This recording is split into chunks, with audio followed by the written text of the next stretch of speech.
Hi, in this tutorial we will use Thymeleaf template engine to send data from the controller to the view.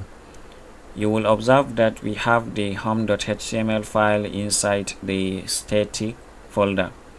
Okay, when we place an HTML file in the static folder, it will be served directly by the Springboot default static resource handler without any processing.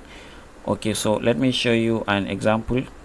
When we go to the browser, try to access this file directly, we will be able to access it. Okay, let's go to localhost 8080/home.html. now here we are not accessing the path, we are just accessing the file directly. So you see it's served directly, but in case of the template it has to process, because if we have to send the data from the controller to the view, it have to process before it return the file that is home.html. okay, so let's look at what is template engine. Template engine is a dependency that allows you to get and display variable data the controller sent. Okay, so let's look at the little modification we will have in the Spring MVC flow. In the last tutorial we explained the Spring Web MVC architecture, but in the dispatcher servlet here, when called the action, we said that it will return a name, that is a view name, and it will use the component view resolver to find the view and view content, and it will return it to the dispatcher servlet. Dispatcher servlet will return as a response. So the modification we have here, you can see we have this arrow, so it have to send the data before it return the view name. Okay, so the next thing we will do is we will add the dependency for the Thymeleaf. Okay, now let's go back to our program. Here we will add the dependency for the Thymeleaf. You can see we have the pom.xml file. Right click on the pom.xml file. You can see we have Spring. Go to add status. Okay, when you click on add status, it will connect us to the spring.io and we will add the dependency. So choose the Thymeleaf, then click on next. So it will add the Thymeleaf dependency. So you can see it takes us to this.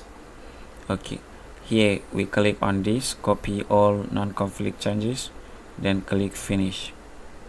Now we finish adding the dependency of the Thymeleaf. So if you check the pom.xml, you will see the Thymeleaf dependency. So you can see it is processing. Okay,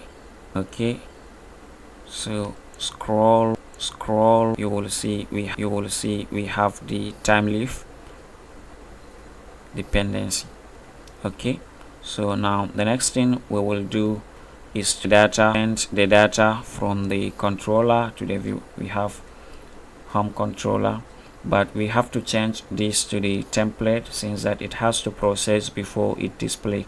So let's copy this to the template, from the static to the template, and here we will use a model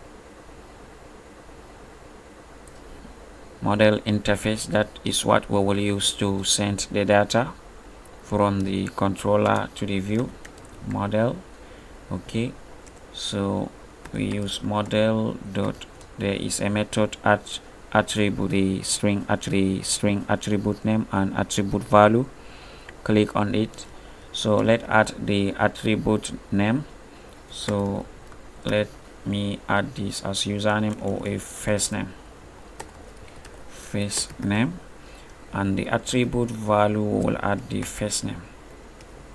That is, we are sending this to the view, aliu, and then the next thing we duplicate and add the last name. So let's add the last name. Okay, so the last name is Sahabo, and let's go to the view.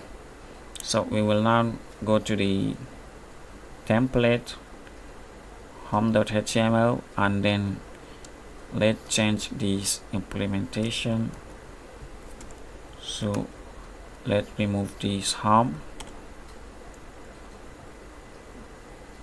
Now we will use the Thymeleaf attribute to find the attribute name for the value that we are sending to the view.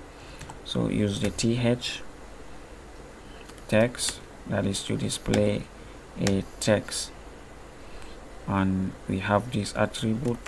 Within this we will just write the attribute name. Okay, it is face name.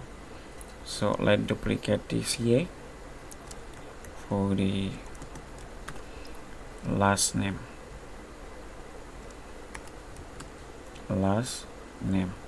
So let's save the changes. Okay, now all we need to do is to rerun the application to make sure everything is safe, and then check if our implementation works. Okay, it is running. Okay, so the application start on port 8080. So let's try to access the home path and see what we will have. So you see we have the first name and the last name sent from the controller to the view. Okay, this is what we have. See you in the next video in this playlist Spring Framework tutorial series.